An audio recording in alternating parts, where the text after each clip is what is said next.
हम डेटा ये भी देख रहे हैं कि उसमें ये सामने आ रहा है कि ट्रांसपोर्ट सेक्टर, जो गाड़ियों का जो धुआं है, वो काफी ज्यादा प्रभावित कर रहा है। बिकॉज दीपावली का फेस्टिविटीज के चलते ट्रैफिक वॉल्यूम काफी बढ़ गया है। आप देखेंगे कि हर तरफ जाम है। और जाम में होता क्या है, ट्रैफिक जाम में, कि गाड़ियां जो प्रदूषण करती हैं ऑप्टिमम स्पीड में, उससे 2 गुना ज्यादा प्रदूषित करती हैं। स्टडीज ये भी बताती हैं, क्योंकि वो आइडल कंडीशंस में काफी देर चलती है या लो स्पीड में चलती है। तो मेरे ख्याल से ये जो लोकल प्रदूषण है, तो इसके और भी कई कारण है, सिर्फ ट्रांसपोर्ट सेक्टर नहीं है।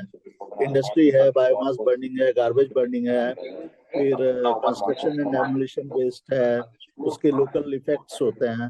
परंतु जो बात हमें समझनी होगी कि जो PM10 होता है, जो कि बड़े पार्टिकल्स होते हैं, उसमें छोटे पार्टिकल्स का की मात्रा काफी बढ़ती जा रही है। करीबन 52% हो चुका है बर्निंग सोर्सेस का। तो ये जो बर्निंग सोर्सेस का कंट्रीब्यूशन अगर बढ़ता जाए, तो वो सेहत के लिए काफी ज्यादा घातक है। ये बात हमें समझनी होगी। और अगर अभी ये स्थिति है, जिसको हम पुअर कहते हैं, ये बाहर के देशों में तो ये हैजार्डस कंडीशन में पहुंच जाता है। तो और अगर सेफ लेवल से अगर आप इसकी तुलना करें, जो भारत में स्टैंडर्ड्स हैं, उससे 2 गुना ज्यादा है अभी डेली स्टैंडर्ड से। ये आगे चल के 4 गुना ज्यादा, 5 गुना ज्यादा हो जाएगा। लोकलाइज पॉल्यूशन जो होता है, उसको अगर हम ध्यान से देखें, तो कुछ लोकेलिटीज ऐसी होती हैं जिसमें बहुत अभी भी सीवियर देखने को मिलता है, कई लोकेलिटीज में। तो ओवरऑल जो प्रदूषण की स्थिति है, उसमें प्रयास और भी सख्त करने होंगे, तभी जाके हम इसमें कुछ निजात मिल सकती है इससे।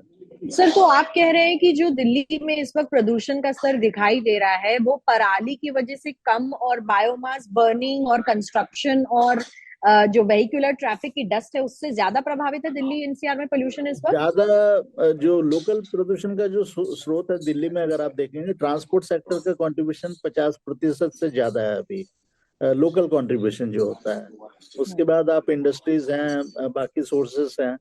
तो प्रयास जो होने चाहिए कि ट्रांसपोर्ट सेक्टर का एमिशन कैसे कम कर सके हम। इसके लिए गवर्नमेंट को प्रभावी तौर पर बसेस की संख्या काफी ज्यादा बढ़ानी होंगी, उनके मूवमेंट्स में आसानी लानी होगी। उन्होंने ये प्रयास भी किया था कि बस लेन्स में ऑब्स्ट्रक्ट कोई न करे, कोई गाड़ियां, प्राइवेट व्हीकल्स। उसकी मुहिम उनको सख्त करनी होगी, ताकि गाड़ियों की संख्या जो आ रही है, तो सर बसेस, वो मूव तो कर सर पाए। मैं तो सर मैं आपको ये पूछना चाहूंगी कि अगर आप अब भी कह रहे हैं कि ट्रांसपोर्ट से ज्यादा पोल्यूशन या प्रदूषण फैल रहा है, तो क्या आने वाले दिनों में ऑड इवन लगाने की स्थिति फिर से दिल्ली को देखनी पड़ेगी? क्योंकि पराली भी एक तरीके से जली रही है, लेकिन बारिश भी हुई थी कुछ टाइम पहले।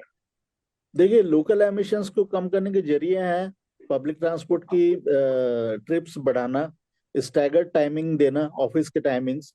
अगर पॉसिबल है, जो वर्क फ्रॉम होम कर सकते हैं, वो आगे स्थिति ये हो सकती है कि उनको वर्क फ्रॉम होम की इजाजत दी जाए।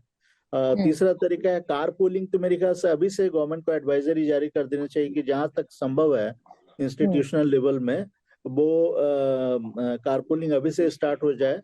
और अगर सीवियर हो जाती है एयर क्वालिटी, तो मेरे ख्याल से ऑड एंड इवन का जरिया ही रहेगा एक। और चूंकि अब स्टिकर सिस्टम भी लगाया गया है गाड़ियों में, फ्यूल वाइज उनको आइडेंटिफाई किया जा सकता है। तो CNG और इलेक्ट्रिक व्हीकल्स को ही अलाउ, और पेट्रोल व्हीकल्स को अलाउ किया जा सकता है। तो इस तरह से कई तरीके हैं जिससे ट्रांसपोर्ट सेक्टर का एमिशन कम किया जा सकता है। दूसरा, जो ट्रैफिक के जो हॉट स्पॉट्स होते हैं, जहाँ कंजेशन ज्यादा होता है, वहाँ पुलिस की बहुतायत से इसे मतलब प्रेजेंस होना चाहिए। मैनिंग काफी बढ़नी चाहिए। लोकल एरिया में के जो मैनेजमेंट्स हैं, वो काफी अच्छी होनी चाहिए।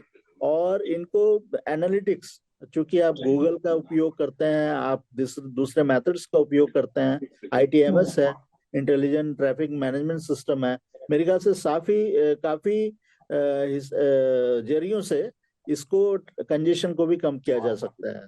मार्केट एरियाज में आप प्रोमोट करें कि लोग पब्लिक ट्रांसपोर्ट से आएं, क्योंकि मार्केट एरियाज में अभी ट्रैवल काफी बढ़ेगा दीपावली के दौरान। तो ये सारे प्रयासों की एडवाइजरी अभी से जारी होने चाहिए। ग्रैप तो है ही, परंतु ये जो स्पेसिफिक सेक्टर वाइज एडवाइजरीज हैं, ये भी जारी होनी चाहिए साथ में, कि हर सेक्टर में आपको क्या क्या हम्म। उपाय करने होंगे। जैसे जेनसेट के लिए जारी किया गया देखिए है, विवेक जी। वैसे ही दूसरे सोर्सेस के जी। लिए।